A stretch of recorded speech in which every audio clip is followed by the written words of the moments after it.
ইতিমধ্যে ইয়াৰ আগত কপিল মহাপ্ৰভুৱে নিজ মাতৃ দেৱহতীক যি স্বৰূপ কথন উল্লেখিত কৰিছিল স্বৰূপ অৰ্থাৎ ভগৱন্ত ৰূপ ভগৱন্ত যি ৩২ অলংকাৰ চৰণৰ পৰা মস্তকলৈ এই ৰূপ আমি ধ্যান কৰিব লাগে সেয়ে নিজ মাতৃক কৈছে হে মাতৃ তুমি এনেভাৱে মোৰ ৰূপ ধ্যান কৰিবা চৰণৰ পৰা মস্তকলৈ সেয়ে স্বৰূপ কথনত মাতৃক কোৱাৰ চলেৰে আমাৰ সমস্তক ক'লে ইতিমধ্যে ভক্তি যুগত সেই ভগৱন্তৰ অৰ্থাৎ কপিল মহাপ্ৰভুৱে দেৱহতী মাতৃক কৈছে হে মাতৃ এনেভাৱে যিজনে মোৰ ৰূপ ধ্যান কৰে তেওঁ এই ধ্যানৰ দ্বাৰা এই জীৱ মুক্ত হ'ব পাৰে ইয়াৰ এটা উদাহৰণ দিলে যে সেইজনে নিজৰ দেহটোক কোনো চিন্তা নকৰে উদাহৰণ দিছে যেনেকৈ এজন বুজি পাইছে নহয় মৰাহীৰ লগত তুলনা দিছে যে তেওঁ খাই বৈ আহিলে নিচা লাগিলে নিজৰ শৰীৰত বস্ত্ৰ আছে নে নাই তাকো ক'ব নোৱাৰে কুকুৰে মুখ চেলেকি গ'লেও তেওঁ গম নাপায় তদনুৰূপ যে এজন ভক্তই যদি ভগৱন্ত সেই ৩২ অলংকাৰ ৰূপ চৰণৰ পৰা মস্তকলে পাৱে ধ্বজ বজ জব অংকুশৰ পৰা নপুৰৰ পৰা ধৰি উৰুজংঘা পৰা পীতবস্ত্ৰৰ পৰা ধৰি মেখলাৰ পৰা যদি শিৱস্ব পান্তি কণ্ঠত কৌস্তৱমণি ডিঙিত আপাদলম্বিতৰ মালা কাণত মকৰ কুণ্ডল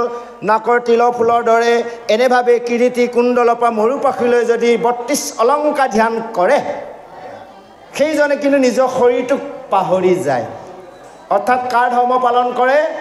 আত্মা ধৰ্ম পালন কৰে যে সেই কথাখিনিকে উল্লেখিত কৰিছে যে কৈছে হে মাৰ যিজন পূৰ্ব কৰ্ম ফল থাকে মানে পূৰ্ব জন্মৰ কৰ্মফল শেষ নোহোৱালৈ এজন এজন মনুষ্যই ইন্দ্ৰিয়সকলক দমন কৰি ঈশ্বৰক ভক্তি কৰিব নোৱাৰে যেতিয়া কৰ্মফল শেষ হ'ব অৰ্থাৎ ভোগ শেষ হ'ব তেতিয়াহে কিন্তু ভগৱন্তক ভক্তি কৰিব পাৰিব সেই এনেভাৱেই কপিল মহাপ্ৰভুৱে কয় কিছু সময় মৌন হৈ থকাৰ পিছত পুনৰ দেৱহতী মাতৃয়ে কপিল মহাপ্ৰভুক সুধিছে হে বাপ যে তুমি মোক অকণমান ভক্তি যুগৰ বিষয়ে কোৱা যি ভক্তি কৰিলে আত্মক গতি দিব পাৰি এই ভক্তিৰ বিষয়ে মোক অকণমান বুজাই কোৱা আৰু এই সংসাৰৰ যিমানবোৰ জীৱ আছে বিবিধ সংসাৰখনত যিমানবোৰ জীৱ আছে এই সমস্তবোৰ কেনেকৈনো তৰিব বা যাক জানিলে সমস্ত পাপ নাগ হ'ব এই কথাখিনি তুমি মোক ব্যক্ত কৰা যে সেইকাৰণে অৱশেষত কপিল মহাপ্ৰভুৰ ওচৰত দেৱহতী মাতৃয়ে কৈছে হে বাপ যদি তোমাৰ মোৰ প্ৰতি দয়া আছে তেনেহ'লে তুমি এই কথাখিনি মোক কোৱা যাক শুনিলে সমস্ত লোকৰ পাপ নাগ হ'ব পুণ্যই সঞ্চয় কৰিব এই কথাখিনি জানিবলৈ মোক ইচ্ছা কৰিছে অৰ্থাৎ আজি দেৱহতী মাতৃয়ে তেওঁ নিজৰ কাৰণে প্ৰশ্ন কৰা নাছিল জানিব বিচৰা নাছিল আপোনালোক আমাৰ সমস্তৰ বাবে প্ৰশ্ন কৰিছে সেইকাৰণে কৈছে এই অজ্ঞান আন্ধাৰৰ মাজত যিসকলে শয়ন কৰি আছে শান্ত হৈ থকা জীৱসকল এইসকলক দয়াৰ কৰা আৰু তুমি ভাস্কৰ হয় অৰ্থাৎ সূৰ্য হয় তুমি পোহৰ বিলাই দিয়া আমি মায়াৰ সংসাৰখনত টোপনি গৈ আছোঁ নহয় জানো বাৰু লেচাই চন্তত কোৱা নাই ব্ৰহ্মা আদি কৰি জীৱ যত ৰাম ৰাম ৰাম হয়নে বাৰু মায়া সজা মাজে আচন্ত ঘুমতি যায় অৰ্থাৎ সেই সৃষ্টিকৰ ব্ৰহ্মাই যদি মায়া সজ্জাত ঘুমতি গৈ আছে, টোপনি মাৰি আছে, শুই আছে, আমিও শুই আছোঁ নিশ্চয়। গতিকে আমাক সেই টোপনিৰ পৰা জাগ্ৰত হ'বলৈ, সাৰ পাবলৈ আজি এনে প্ৰশ্নৰ কৈছে দেৱহূতি মাতৃয়ে, যাক জানিলে আমি সেই শয়নৰ পৰা জাগ্ৰতলৈ আহিব পাৰিম। যে হে প্ৰভু, মোৰ অসংখ্য পুণ্য কৰাৰ হেতুকে আজি তোমাৰ দৰে জগতৰ ঈশ্বৰক মই পুত্ৰৰূপে পাইছোঁ। যে আপোনালোক আমি সমস্তয়ো পূৰ্বত অসংখ্য পুণ্য সঞ্চয় কৰি থৈছোঁ। সেইকাৰণে এনেভাৱে একত্ৰিত হৈ সমস্তজনেই প্ৰভু ভগৱন্ত বাংময় মূৰ্তিৰ শ্ৰীমদ ভাগৱত শাস্ত্ৰৰ শ্ৰৱণ আৰু কীৰ্তন কৰা আমাৰ সাধ্য শক্তি হৈছে। যদি পূৰ্ব সঞ্চয় নাথাকিলহেঁতেন এইকণ কেতিয়াও ভাগ্য আমাৰ নিমিলে। সেইকাৰণে চাওক, ইমান মানুহ আছে, সকলোৱে কিন্তু ভাগৱত শুনা বা পঢ়া, সাধু সংগ কৰা শক্তি সাধ্য হোৱা নাই। আজিও আপোনালোকে এই অনুষ্ঠান দুদিনীয়া, বিভিন্নজনে ইয়াত থাকিব নোৱাৰে ৰাতি, কাৰণ পূৰ্বৰ সেইকণ সঞ্চয় পুণ্য সঞ্চয় কৰা নাই। কিন্তু আমি দেখিম কেইজনমান ভকত আৰু আইসকলে গোটেই ৰাতি থাকিব। এইসকলৰ পূৰ্ব জন্ম পুণ্য ফলৰ দ্বাৰাহে সম্ভৱ।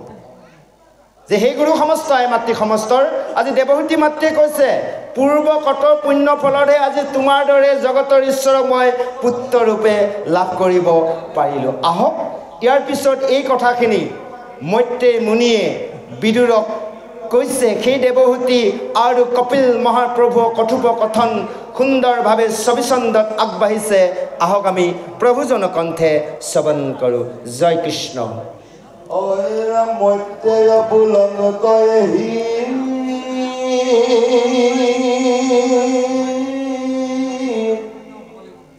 মাতৃৰ সুন্দৰ বাণী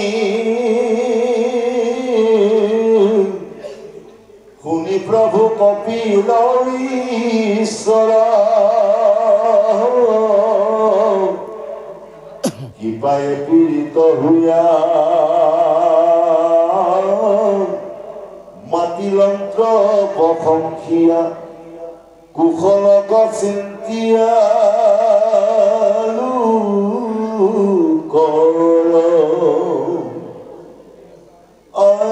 ভগৱন্ত নিগতি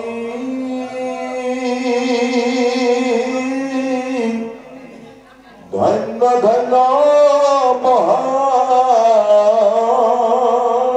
মহামতি মনোৰঞ্জনী মৌৰ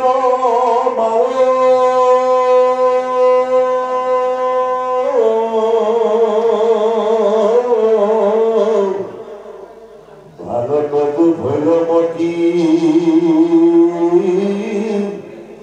সংসাৰত লীলাৱতী দুষ্ট ভৈৰ দেখি ভাগ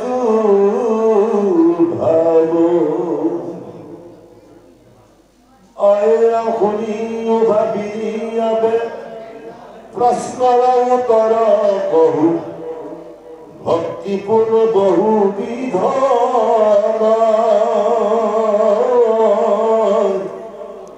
কিন্তু পুৰুষৰ ফল সংকল্পৰ অনুসাৰে ভক্তি নামতে ভেদ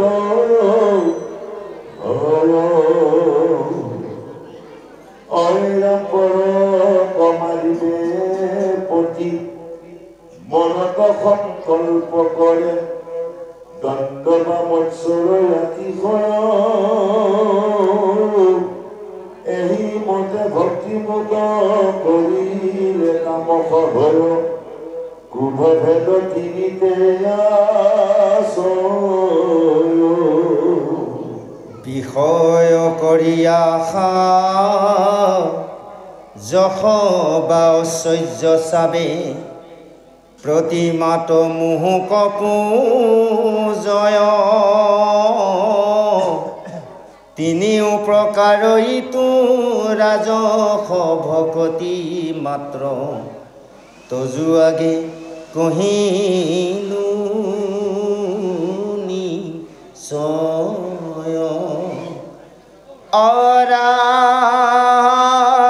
পাপ মূৰ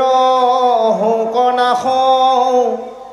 ভগৱন্ত শোক প্ৰীতি নুহি অৱশ্যেকে বিধি মানি ইতিনি প্ৰকাৰ ভক্তি কৰিলে খাতিক বুলি নিষ্ঠে মই কহিলো বখানি। জয় কৃষ্ণ। এতিয়া এই কথাখিনি হৰিদ্বাৰত মৈত্ৰীমুনি বিদুৰক কৈছে, সেই বিদুৰ, এনেভাৱে নিজ মাতৃ দেৱহূতি বাক্য কথা শুনাৰ পিছত কপিল মহাপ্ৰভুৱে সুন্দৰভাৱে দেৱহূতি মাতৃক প্ৰশংসা কৰি কৈছিল, ধন্য ধন্য হে মুনু নন্দিনী, তোমাৰ যি মতি মন ইমান সুন্দৰ, তুমি ইমান ভাল প্ৰশ্ন কৰিলা, সকলো সংসাৰী লোকসকলে তৰি যোৱাৰ ব্যৱস্থা কৰিছা। যে শুনা হে মাৰ, যে তোমাৰ প্ৰশ্ন উত্তৰ মই কওঁ শুনা, যে ভক্তি বহুবিধ আছে, কিন্তু পুৰুষৰ ফলৰ অনুসাৰে সংকল্প ৰাখি যি ভক্তি কৰা যায়, ইয়াৰ ভক্তিৰ ভাগ আছে। ইয়াৰ ভক্তি আপোনাৰ 3 প্ৰকাৰৰ। এটা দিছে পৰক মাৰিব, সেইটোকেও ভক্তি কৰে, জীৱ বধ কৰাৰ কাৰণেও কোনোৱে ভক্তি কৰি আছে, হয়নে বাৰু? জীৱ বধ কৰিও এইটো উল্লেখিত কৈছে যে পৰক মাৰিবৰ বাবে যি সংকল্প মনত ৰাখি দম্ভ মৎসৰ লয় ভক্তি কৰিছে, এয়া ভক্তি হৈছে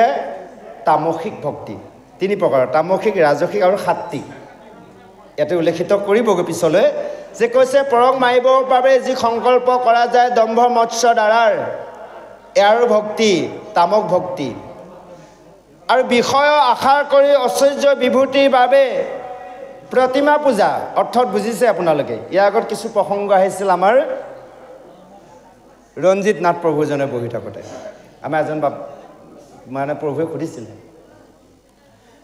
যে ইয়াতে কৈছে প্ৰতিমা পূজা, অৰ্থাৎ প্ৰতিমা পূজা কৰিলে ঐশ্বৰ্য বিভূতি পোৱা যায়। এইটো কোৱা নাই যে দেৱ দেৱী পূজা নকৰিব, কৰক, তাৰ পৰা আপোনালোকে ফল পাব, কিন্তু গতি নাপাব। দেৱ বাপ সমস্ত মাতৃ সমস্ত, ইয়াতে এই প্ৰসংগটো দেৱ দেৱী পূজা কৰা প্ৰসংগলৈ বিসম্বাদ চলে আমাৰ ভক্তসকলৰ মাজত, হয়নে বাৰু? যোনে যি কৰে কৰিবলৈ দিয়ক, তোমাৰ যদি পূজনীয় নহয় তুমি নুপুজিবা, আনকো তুমি নিন্দা নকৰিবা, হয়নে বাৰু? বিভিন্নজন আছে, নিজেতো নকৰে কৰ্মটো, আনে কৰিলৈ নিন্দা কৰে, ভুল, নাম অপৰাধ, নামৰ 10ৰ পাত লিখিছে। সেইকাৰণে কৈছে প্ৰতিমাক পূজা কৰিলে ঐশ্বৰ্য বিভূতি পাব, কিন্তু গতি নাপাব। উল্লেখিত কৰিছে, পদফাকি আমি এবাৰ কৈ দিছোঁ, কৈছে বিষয় কৰি আশা যশ বা ঐশ্বৰ্য চাবে, প্ৰতিমাত মুহুক পূজয়, 3 প্ৰকাৰৰ ইটো ৰাজস ভকতি মাত্ৰ, তজুৱাগে কহিলোঁ নিশ্চয়। এয়া হ'লে ৰাজসিক ভক্তি। আমি কৰিব লাগিব কি? সাত্বিক ভক্তি, 3 প্ৰকাৰৰ ভক্তি। এতিয়া পিছৰ পদত সুন্দৰভাৱে আমাক কৈছে, যিসকলে পাপ নাঘোক ভগৱন্তৰ ভালপোৱা কৰ্ম কৰোঁ, এয়া হৈছে সাত্বিক ভক্তি। এই কথাখিনি জানিবা হে মাতৃ। আমাৰ যদি নিজৰ লগত থকা পাপ, আৰু এটা কথা আপোনালোকে ভাবিব পাৰে যে পাপ কাম যদি মই নকৰোঁ মোৰ শৰীৰলৈ পাপ কেনেকৈ আহিব, হয়নে বাৰু? আহিব। এই কলিযুগৰ পাপৰ মতি পাপী বিয়াজ হৈ আছে। আপোনালোক আমি সমস্তই পাপ কৰ্ম নকৰিলেও শৰীৰলৈ পাপ আহিব। কেনেকৈ আহিব? দৰ্শনত পাপ। আপোনালোক আমি ক'ৰবালৈ ওলাই যাওঁতে বেয়া দৃশ্য দেখিলোঁ, কলিযুগ কত বেয়া দৃশ্য দেখা যায়, হয়নে বাৰু? এই দৰ্শন হোৱাৰ লগে লগে পাপ শৰীৰলৈ আহিব। শ্ৰৱণত পাপ, শুনাৰ লগে লগে আহিলে। আপোনাৰ মোৰ ওচৰৰ গৃহ ঘৰে যদি সদায় বেয়াই ভালে কাজিয়া লাগি থাকে, বেয়া শব্দকেইটা যে মাতি আছে কাণলৈতো আহি গ'ল, কৰ্ণপথত প্ৰৱেশ হৈ গ'ল, পাপ আহি গ'ল, স্পৰ্শনত পাপ, হয়নে বাৰু? পাপী পাপ। এই সমস্ত পাপৰ পৰা পৰিত্ৰাণ পাবলৈ হৃদয়ত ভগৱন্তৰ ৰূপ চিন্তা কৰিব লাগিব আৰু মুখত নাম ল'ব লাগিব। সেইকাৰণে কৈছে, ভাই মুখে বোলা ৰাম, হৃদয়ে ধৰাৰ ৰূপ, এতেকে মুকুতি পাইবা কহিলো স্বৰূপ। যে আমি এই পাপ নাগ হ'বলৈ, ভগৱন্তক ভাল পাবলৈ, আমি ভগৱন্তক ভাল পালেও নহ'ব, ভগৱানেও আমাক ভাল পাব লাগিব। ভগৱন্তই আমাক কেতিয়া ভাল পাব? যদি ভগৱন্তই ভাল পোৱা কৰ্ম আমি কৰোঁ, নহয়নে বাৰু? এতিয়া আপোনালোকৰ বাপ সমাজৰ আইগৰাকীৰ কথা ক'লোঁ, আইগৰাকীয়ে যদি আপোনালোকৰ মতে কৰ্ম নকৰে, আপোনালোক খঙি উঠি থাকিব, ভাল পাবনে? যেতিয়া আপোনাৰ কোৱাৰ প্ৰতিটো কথা পালন কৰিব, পদে পদে কৰ্ম কৰিব, আপুনি যথেষ্ট মৰম আৰু শ্ৰদ্ধা কৰিব। তদনুৰূপ ভগৱন্তই আমাক ভাল পাব লগা হ'লে ভগৱন্তই ভাল পোৱা কৰ্ম আমি কৰিব লাগিব। হে গুৰু সমস্ত মাতৃ সমস্ত আহক, এনেভাৱে এই ভক্তি তিনি প্ৰকাৰ কি কি পালোঁ আমি? তামসিক, ৰাজসিক, সাত্বিক। তামসিক ভক্তি হৈছে জীৱক বধ কৰি কৰা ভক্তি, ৰাজসিক ভক্তি হৈছে ঐশ্বৰ্য বিভূতি পাবলৈ কৰা ভক্তি, আৰু যিসকলে যে মোৰ শৰীৰলৈ যাতে পাপ নাহক, যদি মই কৰা জীৱনৰ গাহস্থ ধৰ্ম কৰ্মবোৰত পাপ হৈছে এইবোৰ না ঘৰক, আৰু ভগৱন্তৰে যাতে মোক বেয়া নাপাওক, এনেভাৱে কৰা ভক্তি হৈছে সাত্বিক ভক্তি। আহক ইয়াৰ পিছত আৰু সুন্দৰভাৱে সেই ভক্তিৰ নৱবিধা ভক্তি, তাৰ পৰা 81বিধ ভক্তিৰ কথা পিছত সুন্দৰভাৱে উল্লেখিত হ'ব নিশ্চয়। আহক আমি শ্ৰৱণ কৰোঁ। জয় কৃষ্ণ।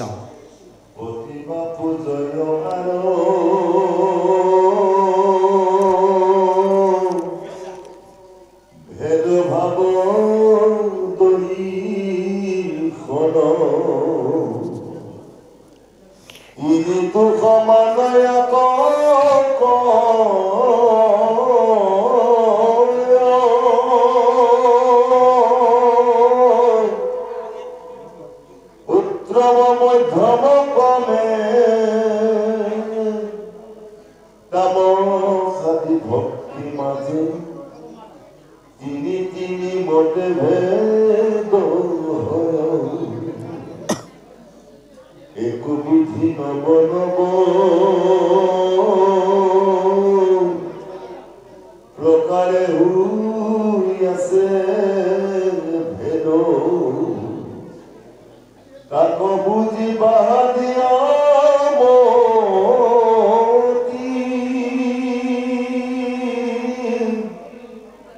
সগুণ ভকতি এহি একাধিক আখি বুধ আবে কহু নির্গুণ ভকতি। অরাম শুনি সভাসদ তৃতীয় স্কন্ধৰ পদ বুঝিওক ভক্তিৰ নিৰ্ণয়,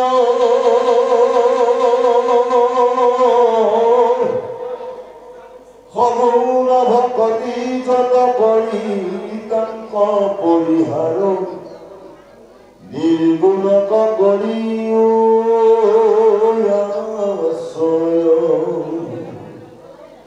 দেখা কেন কৃপা কৰি আপুনি কহন্ত হৰি, ভকতি কৰি নানা ভাৰ,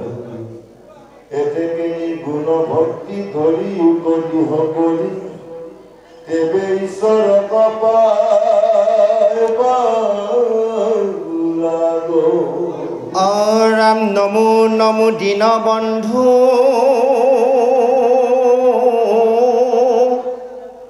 কৃষ্ণদেৱ কৃপা সিন্ধু,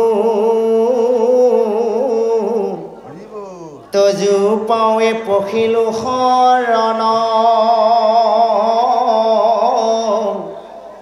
গুণময় ভক্তি স্বপ্নটো নহওঁ কমূৰ, এহি মানে কৰোঁ প্ৰাৰ্থনা পদে নদী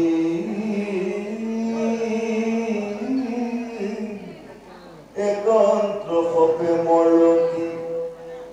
ৰৌক মূৰ নৌক নকাম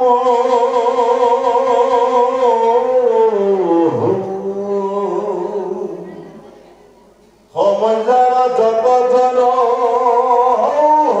কমাধৱত মন ডাকচাৰী বোলাৰা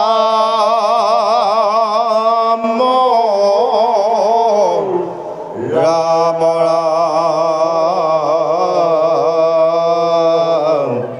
কৃষ্ণ হৰি ৰাম ৰাম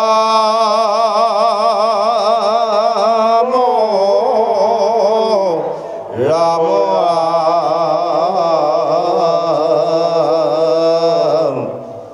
হৰি ৰাম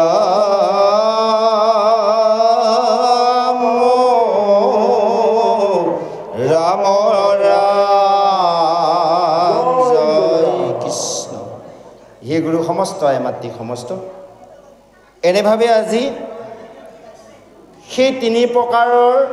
ভক্তি যি তাকে উল্লেখিত কৰিছে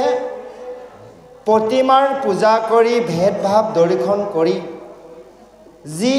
এই ভক্তি কৰা যায়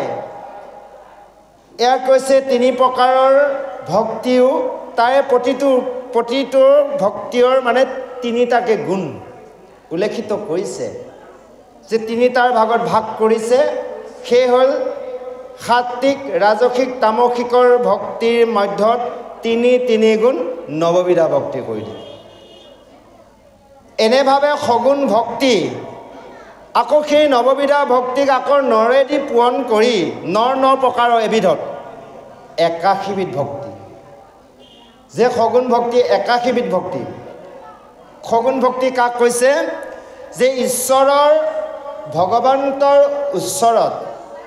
আমি সংকল্প ৰাখি যি ভক্তি কৰোঁ এয়া হৈছে সগুণ ভক্তি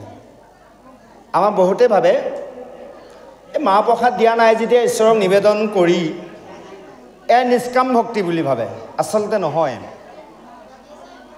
আইসকলৰ কথা বতৰা অলপ বেছি হৈছে অলপ কমাব কাৰণ ভাগৱত শাস্ত্ৰত সিদ্ধান্ত দিছে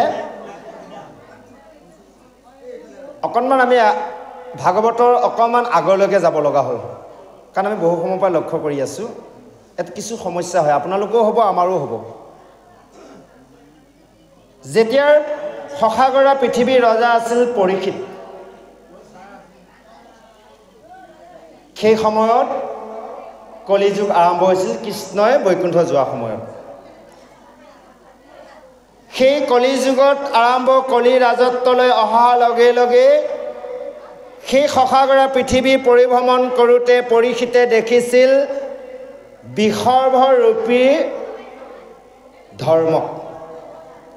৪ চৰণ ৩ চৰণ ভাঙিল ১ চৰণ আছিল আৰু একে সময়তে দেখিছিল ধেনুৰূপী পৃথিৱীৰ লগত দুয়োজনে কথোপকথনত কন্দা-কটা কৰি আছিল সেই পৰীক্ষিতে গৈ তেতিয়া দেখি সুধিছিল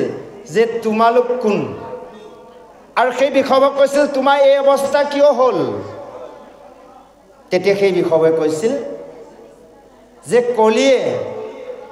সত্যৰ ১ চৰণ মোৰ ভাঙিল তেতাত আৰু দাপৰত ১ চৰণ ভাঙিল তে ৩ চৰণ মোৰ ভাঙিল ৪ চৰণৰ পৰা ৩ চৰণ গ'ল ১ চৰণেদি মই জীয়াই আছোঁ তাকো ভাঙিবলৈ যত্ন কৰি আছে তেতিয়া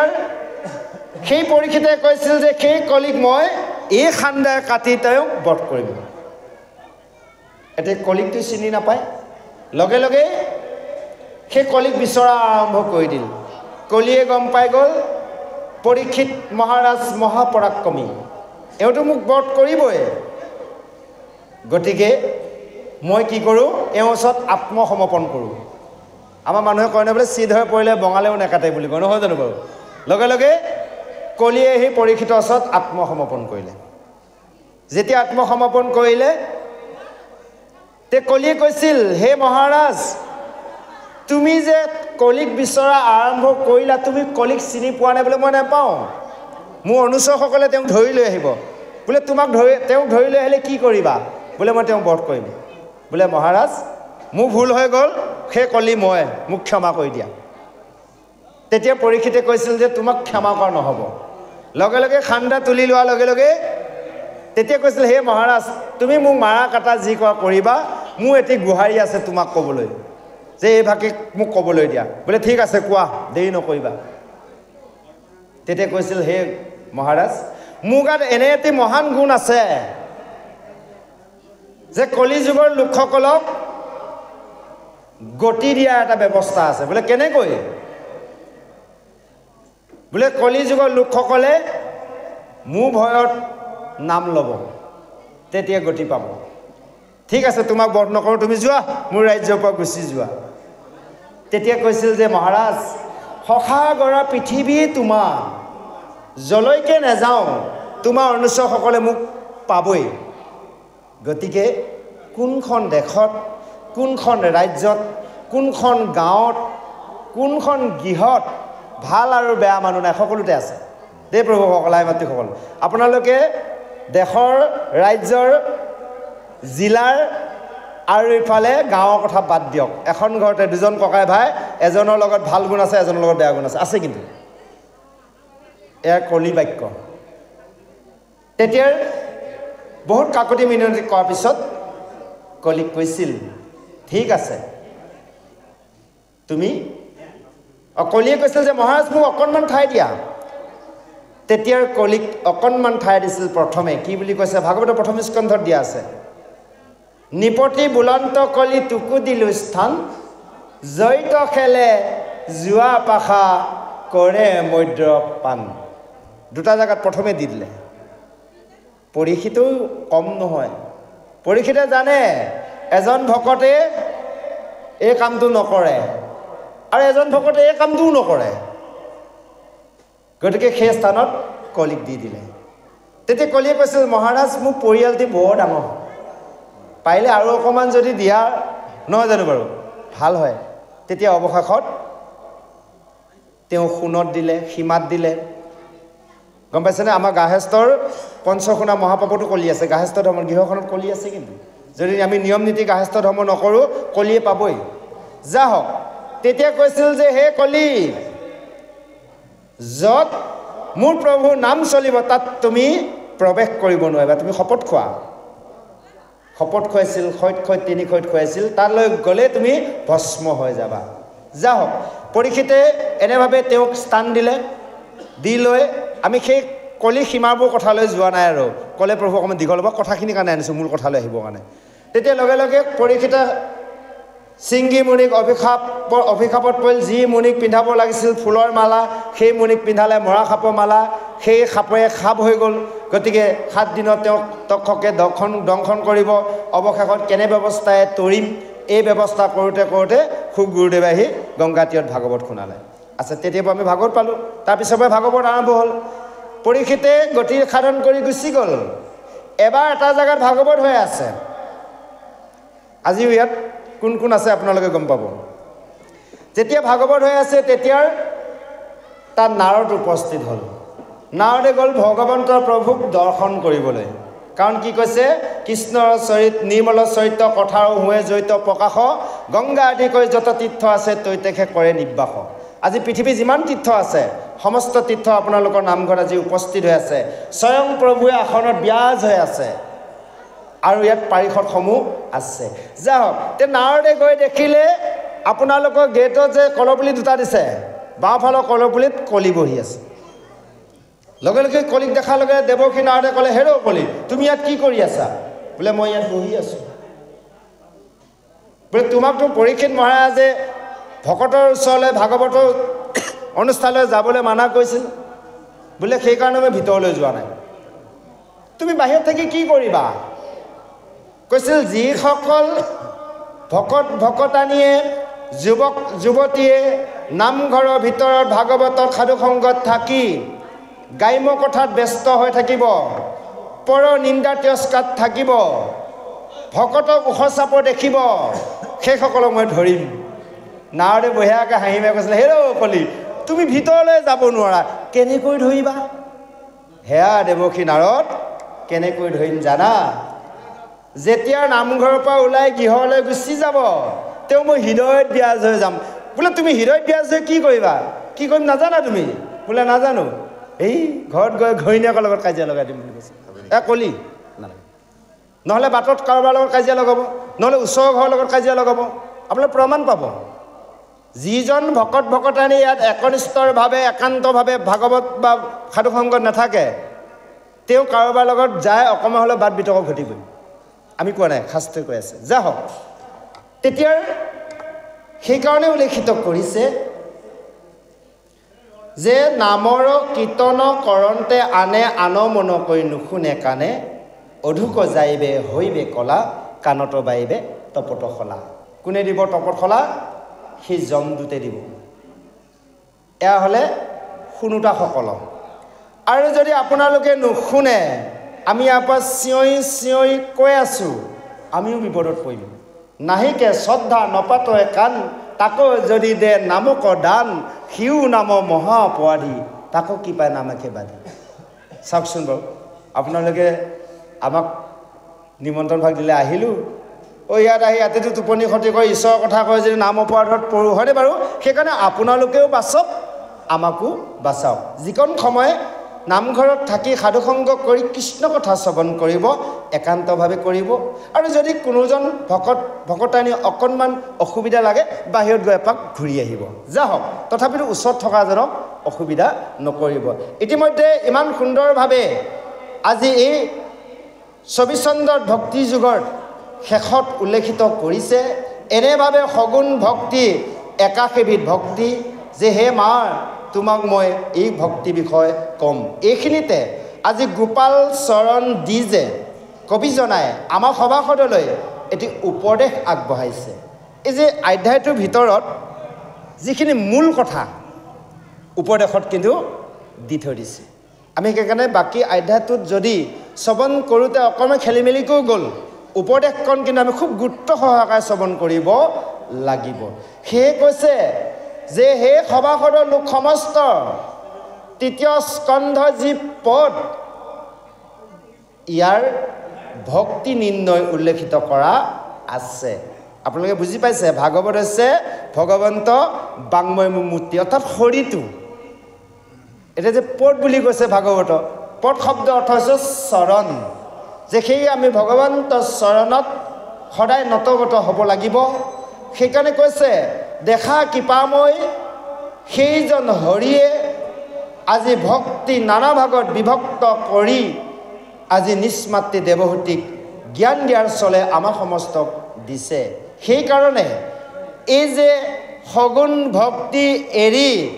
দৃঢ়ভাৱে সমস্তজনে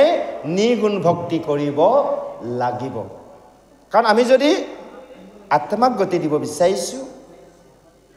জীৱক গতি দিব বিচাৰিছোঁ জন্ম যদি খামফল কৰিব বিচাৰিছোঁ তেনেহ'লে আমি নিৰ্গুণ ভক্তি কৰিব লাগিব আমি প্ৰথম গুণময়ৰ পৰা আৰম্ভ কৰিব লাগিব দেই বা সমস্ত মাতৃ সমস্ত ডাইৰেক্ট আমি নিৰ্গুণ ভক্তি কৰিব নোৱাৰোঁ আমি গুণময় ভক্তি কৰিহে নিৰ্গুণলৈ যাব পাৰিম কাৰণ গীতাত একেখিনি কথাকে অৰ্জুনে কৃষ্ণক সুধিছিল হে প্ৰভু তুমি প্ৰথমে ক'লা যে প্ৰবৃত্তি আৰু এতিয়া কৈছে নিবৃত্তি অৰ্থাৎ সকামী আৰু নিষ্কামী তুমি কৈছা প্ৰবৃত্তিত মোক নাপায় অৰ্থাৎ সকামীত নাপায় নিষ্কামীতহে পায় যদি নিষ্কামীতহে তোমাক পায় নিগুণতহে পায় সগুণত যদি নেপায় তে সগুণ ভক্তি তুমি কিয় প্ৰচাৰ কৰি দিলা তাই সগুণ ভক্তিটো দিবই নালাগিছিলে নিগুণ দিয়া ভক্তি কৰক গুচি যাওক তেতিয়া কৈছিল যে হে অৰ্জুন যেনেকৈ এজন শিশুৰক এটি ঔষধ খুৱাব লগা হ'লে ঔষধটো তিতা শিশুৰ মুখত লগাৰ লগে লগে নাখাব তিতা পালে গতিকে তেওঁ কি কৰিব লাগিব প্ৰথমে এচামুচ মৌ খুৱাব লাগিব মৌটো মিঠা হয়নে বাৰু যেতিয়া মৌ চামুচ খুৱাই দিলে মিঠা পাই গ'ল আকৌ এবাৰ তিতা ঔষধটো খুৱাব নিলেও শিশুজনে মুখ মেলি দিব খুৱাই দিয়ক তদনুৰূপ এতিয়া আমি বুজিলোঁ সগুণী ভক্তি মিঠা